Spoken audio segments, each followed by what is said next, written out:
ধর ধর লামাযহাবি ধর, ধৈর্য ধৈর্য জবাই কর।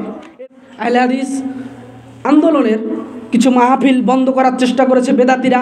1, 2 সালাফি কনফারেন্স যারা বন্ধ করার চেষ্টা করেছে। 3, যারা ইসলামী সম্মেলন, আহলে হাদিসের ইসলামী সম্মেলন বন্ধ করার চেষ্টা করছে সারা দেশে।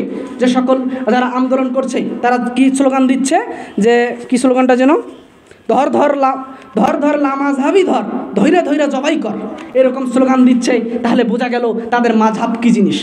এতদিন মাযহাবের বিরুদ্ধে বলিনি, কারণ সরাসরি মাযহাবকে গালি দিয়ে লাভ নেই। যারা এগুলো ধারক বাহক দুনিয়াতে প্রচার করছে এরাই গাফেল।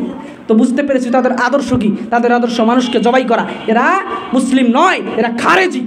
যারা মানুষকে জবাই করতে চায় এরা হলো খারেজি। খারেজিদের ব্যাপারে বলা হয়েছে তারা জাহান্নামের কুকুর, এরা হলো জাহান্নামের কুকুর। সম্মানিত হাজিরিন, একজন মানুষকে জবাই করার কোনো অধিকার নেই।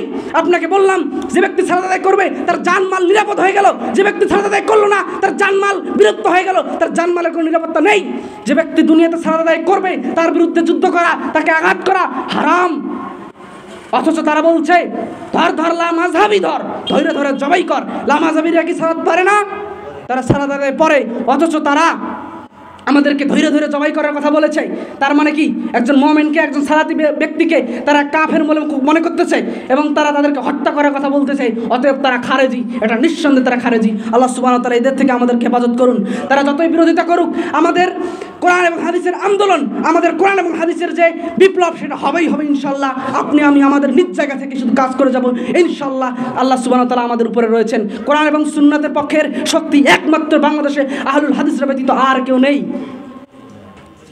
তারা যে সকল ফকি ইমাম পীর সাহেবদের কথা বলে, তারাও বলেছেন, আহমদ ইবনে হাম্বল রাহিমাহুল্লাহ বলেছেন যে নাজাতপ্রাপ্ত দলের আহলে হাদিস ব্যতীত অন্য কোনো নাম আছে কিনা আমার জানা নেই।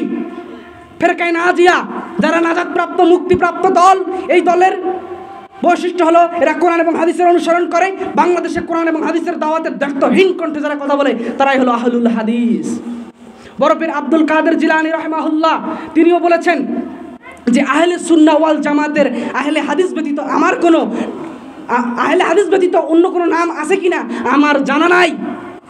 সম্মানিত হাজিরিন, আমি বলে দিতে চাই দায়িত্বহীন কণ্ঠে, আপনারা যতই আন্দোলন করুন, যতই আপনারা আমাদের উপর হামলা মামলা চালান, বাংলাদেশের জমিনে ইসলামের পতাকা, কোরআন এবং হাদিসের সার্বভৌমত্ব প্রতিষ্ঠা হবেই হবে ইনশাআল্লাহ। আল্লাহ সুবহানাহু ওয়া তাআলা আমাদের সবাইকে এই আন্দোলনে কবুল করুন। আল্লাহুম্মা আমিন।